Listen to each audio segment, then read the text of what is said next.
guys, welcome back to my channel. Do you guys like my new look?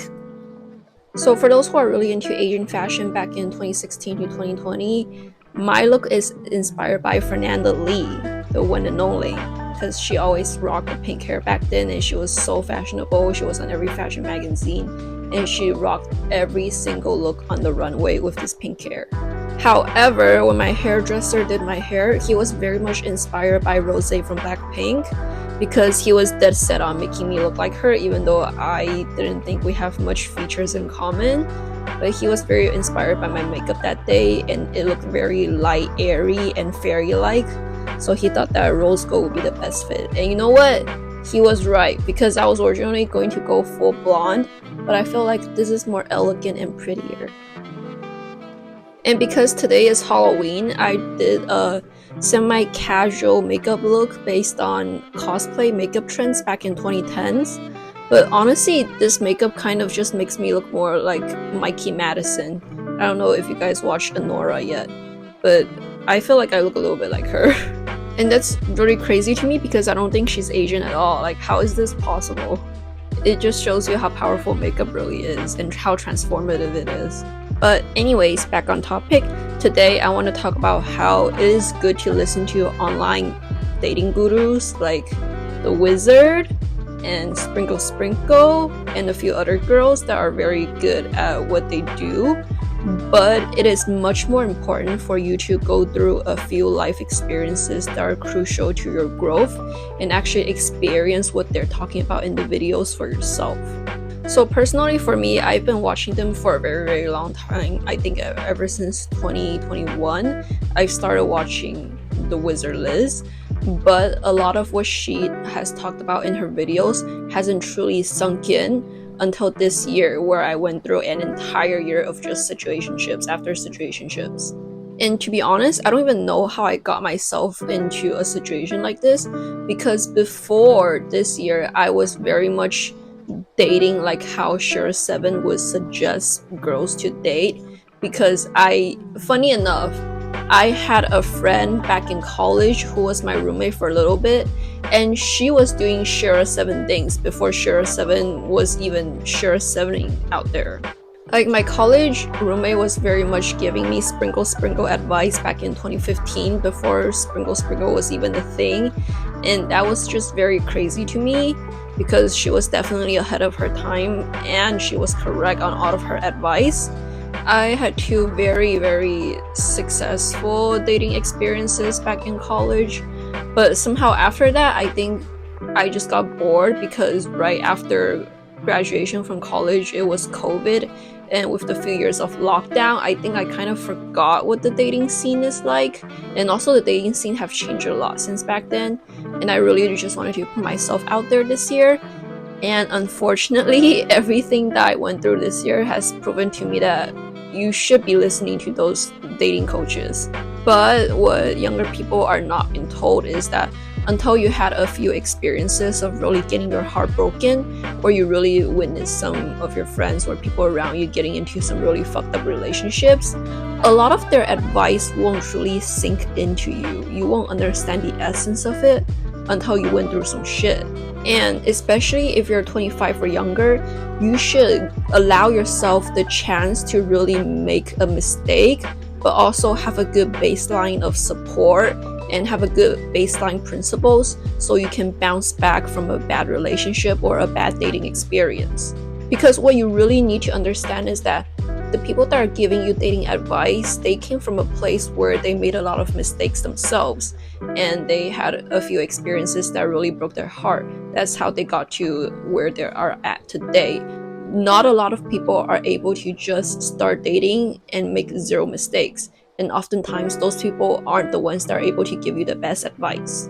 I think a huge issue with social media is that it has created an illusion where everyone just look like they're magically this good at something, but in reality, everything that you see on camera are things that people have poured years and years of hard work or months of planning and actually executing their strategy and also bouncing back from mistakes. And that is something that not a lot of people are aware of when they watch someone's content.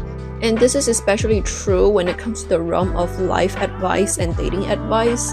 And while the purpose of these channels is to make sure that you don't make the mistakes that they do and they're giving you a guideline of how things should go, but you should also allow yourself the chance to really take a fall, to really make a mistake, so that the lesson really imprints in your heart. And it's something that you just have to learn once and never again.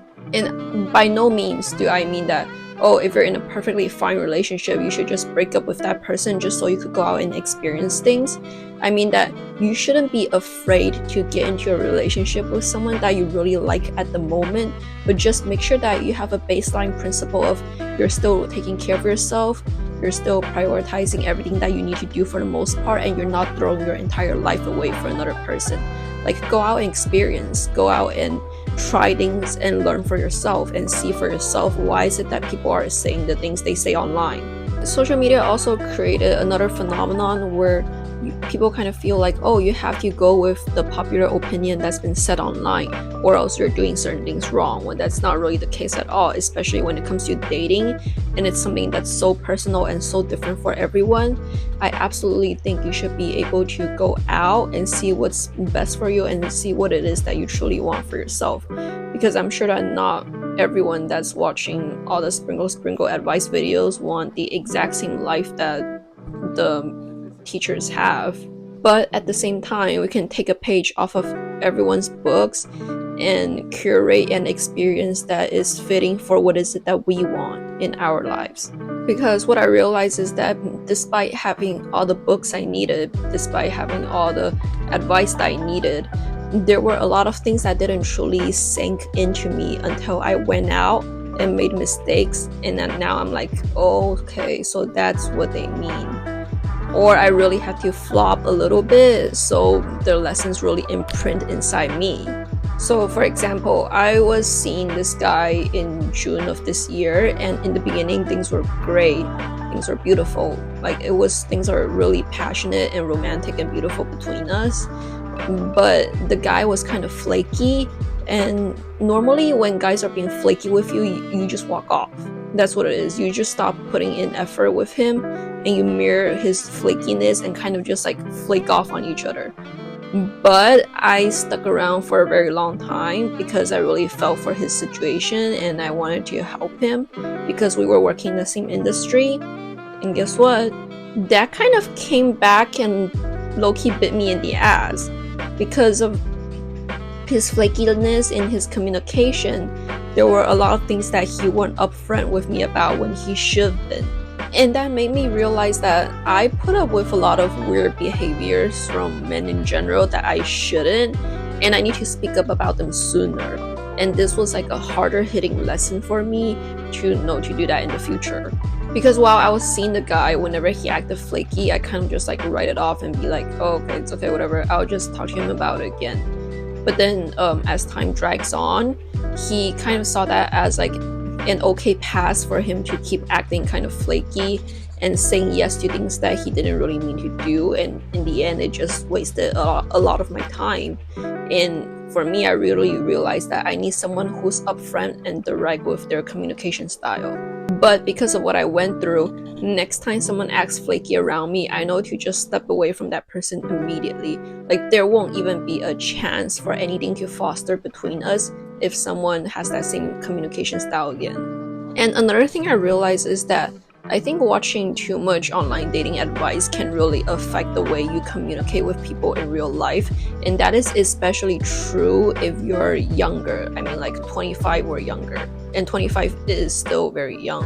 And while it is good to take people's advice on what to say, how to go about it, you also really need to just throw yourself into some harder conversations yourself through experiences, so you know that what you sound like and how you deal with situations where you're feeling something very strongly, but you still need to be diplomatic with your words to handle the situations well, and you need to see how you're able to pour yourself back into a calmer state when something's actually going down.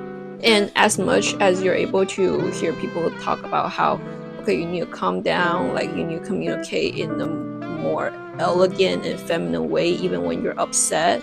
It is very hard to do so when you don't have real life experiences and practices. And that is something that I still very much need to work on because I come from a lawyer background. So whenever something goes down, I just sound very sharp, very mean, and very critical. And I realize that that is not really an attitude that I want to bring into my private life. And that is something that's more suitable for my public life and my career. There is a very important Chinese phrase that describes this. The phrase basically says that the words that you say to people are like water you pour out. You won't be able to have a takesy-backsy on what is it that you said to someone while you're in the heat of the moment. And even though they understand that you're in the heat of the moment and that's why you sound so mean, their feelings will be cut by your words, and that's not something that you can take back. And that's like a wound that will be there for a very long time, if not forever. So through my situationships and the dating experiences I had this year, I really learned to deliver my words in a very straightforward and direct way without sounding like I'm about to cut them with a knife. And that is something that took a lot out of me energetically, but I felt like that was a very important and crucial lesson that I very strongly believed in. And also, I know this is something that people have when it comes to communication professionally, but I think it is also very important that in your private life, it is very crucial for you to be able to address an issue without making it about a person. So it's the communication skill of actually addressing the issue with the intention of resolving it instead of making it sound accusatory towards the other person, like, oh, you're just wrong, you're just bad at this, you're just bad at that, oh, you're trying to do this, you're trying to do that to me. Like, that is not a very conducive way to have a harmonious relationship with someone. But when we're in the heat of the moment, it is very easy to fall into that kind of pattern, because the more you care about someone, every single one of their small mistakes will seem magnified to you. And even though their mistakes can be unintentional and they don't come from a bad place, it could very much feel a lot more personal than what it actually is. And that's something that we all need to be aware of. That is also a piece of advice that is not being really talked about, but it's actually very crucial, because this is actually something that you need to learn in order to properly problem solve and still end up with a harmonious relationship. With all that's been said, my point being, there are a lot of things that you can learn through textbook, and there are things that you can only learn through physical practices. And what I mentioned is one of those cases where you really have to throw yourself into the moment in order to understand what it feels like and to understand how to handle yourself in those moments.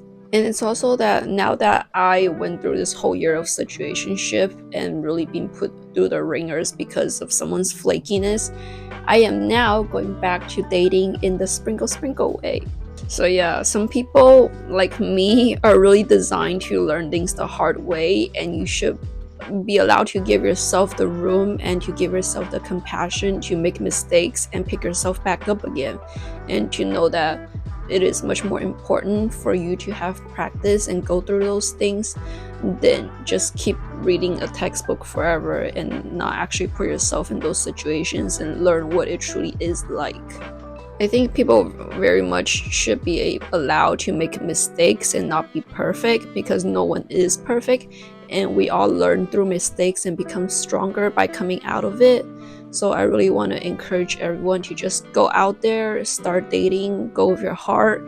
And if going with your heart doesn't work, then start incorporating all those advice and see what it truly fits you and your dating style. That's it for today's video. Thanks for watching. Like and subscribe, and I'll see you in the next one. Bye bye.